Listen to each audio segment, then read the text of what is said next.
Gakpo. Até o Salah empilhar assistência e empilhar gol aí, para mim o Gakpo era o nome do jogo, assim.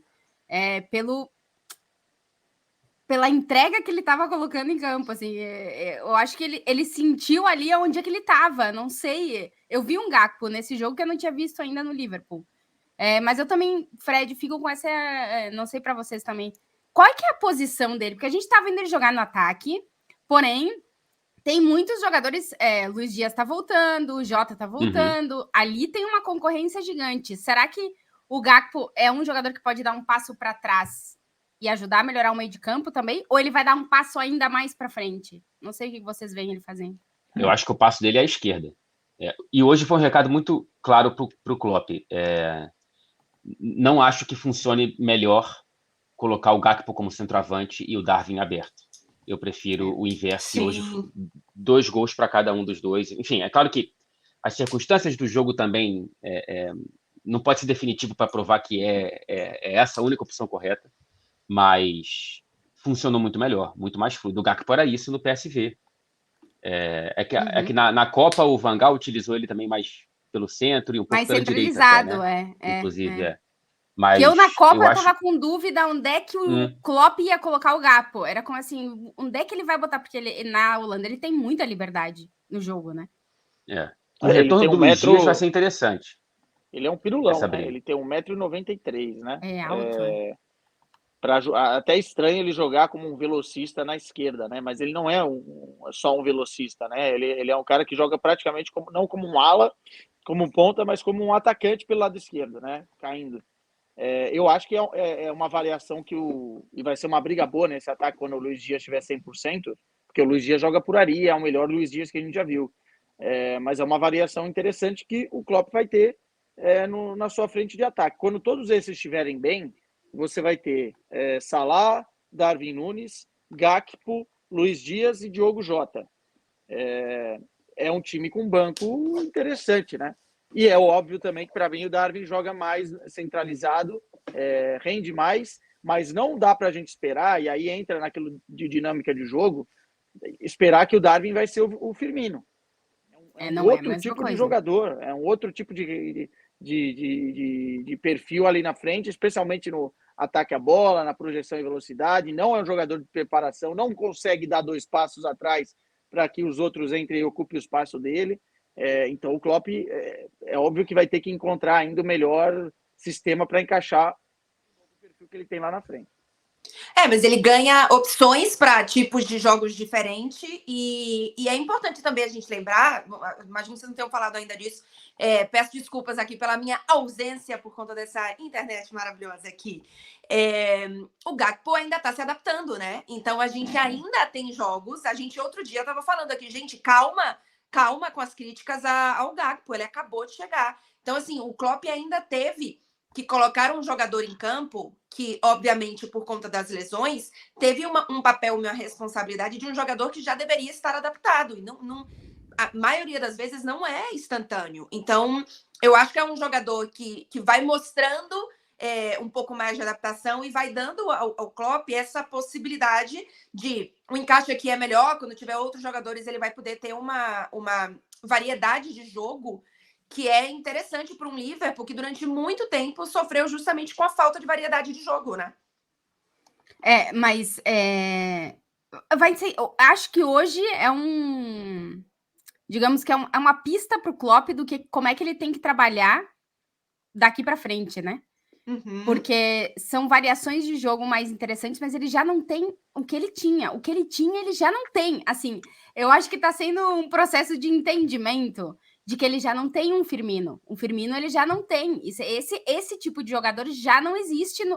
E a gente está falando de 5 atacantes. Nenhum é como o Firmino. Não está nem perto de fazer o que o Firmino fazia. Como o Mané, até tem, né? Tem vários ali que podem fazer o que o Mané fazia.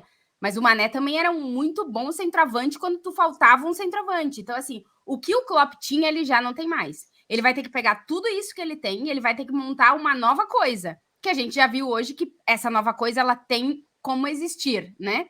Se ele vai conseguir firmar toda essa garotada que chegou e esses jogadores jovens e formar de novo um trio, ou um duo, ou um quarteto, eu não sei o que ele vai fazer, aí é trabalho para o Klopp, mas competência ele tem suficiente para fazer isso, mas ele tem jogadores que ele antes não tinha e ele não tem os que ele tinha. Assim. E ele não...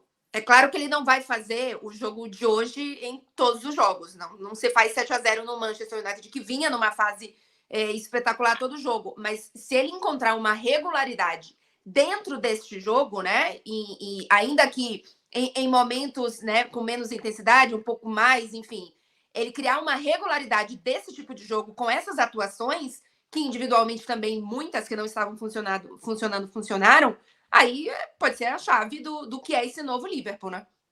O Anderson Pereira só mandou um superchat. Vai, Fred. Segue. Não, pode seguir. Não, eu ia entrar no outro nome que a gente só trouxe por cima aqui. O Kaique Gonçalves diz: o Darwin vai se tornar gigante nessa temporada. Arthur Quesada. Entra naquilo que a gente... Não, entra naquilo, não é assim. Não, é assim, há uma semana atrás o Darwin não servia. Pois exato. Né? Não, eu acho que as críticas ao Darwin, as críticas bem feitas, né, nesse início, especialmente na questão de finalização. Pô, você não pode ser centroavante e errar os gols que o cara estava errando. Mas óbvio que há todo um período de adaptação. As críticas que são fundamentadas, elas precisam ser feitas. E eu acho que o Klopp foi o maior crítico do Darwin. Pelo menos ele deixou isso transparecer em algumas entrevistas que deu, mas internamente com certeza. E a gente criticou aqui o Darwin e falou, pô, a primeira coisa que o Darwin tem que fazer é aprender a se comunicar com o treinador, né? Tem que falar inglês, né? E tem que correr atrás para se adaptar o mais rápido possível. Agora, críticas de, por exemplo, é um bagre, como o Fred disse, é um flop, não presta, não serve para o Liverpool. Nossa, como o Benfica consegue vender jogador bem. Torcida do Porto... adora falar isso também, né? De muitos jogadores que saem do Benfica e falam, é um flop, tá vendo como o Benfica é uma máquina de propaganda? Cara, alguns podem ser que sejam ou aconteçam de ser um flop lá para frente. Agora, você na primeira temporada do cara falar um negócio desse, é uma crítica que nem dá para levar em consideração. É muito bom jogador, tem muita margem de evolução e tem o quê? 22 anos? Vamos ver a próxima temporada. Tem 12 gols já nessa temporada, né? Em 30 jogos. Uhum. Acho que vai terminar na casa dos 20 gols, provavelmente. Já é uma temporada muito boa no início do novo ciclo, num campeonato totalmente diferente como é a Premier League. E ele chega num Liverpool que vai desmanchando, né? Então, não é como se ele tivesse chegado numa temporada em que a máquina está azeitadinha. Não, ele chega num Liverpool que... É difícil você...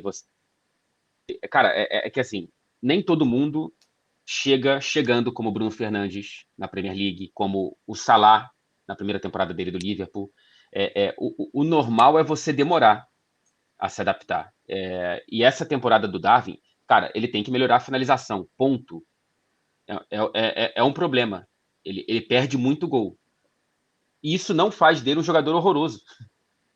Né? Isso é um ponto que é importante ser melhorado, né? Eu lembrei de outro dia, a gente analisando aqui, o Haaland não sabe cabecear. Isso não faz dele um jogador horroroso. Ele tem que aprender. Enfim, são jogadores jovens e que têm muito tempo, muita margem para melhora, e o Darwin está trabalhando com um treinador que é muito bom nisso, em melhorar jogadores. Então, cara, o que o Liverpool mais precisa, projetando essa nova versão, é reconstruir o meio-campo. O Bajcetic é uma excelente surpresa, mas já sabe que não pode contar somente com o Fabinho para ser o cincão ali do meio-campo. Precisa de alguém para dividir a bola, até para pressionar o Fabinho mesmo, né? Que não mude tanto o esquema, então precisa de um camisa 5 e precisa, se não do Bellingham, de alguém, não desse nível que não é fácil, mas de alguém grande o suficiente para você poder começar a ter uma projeção de meio campo para o futuro e não ter que ficar apostando ainda em Keita, ainda em Henderson, ainda em Chamberlain, ainda em Milner. São jogadores que já fazem mais parte do passado do que do futuro.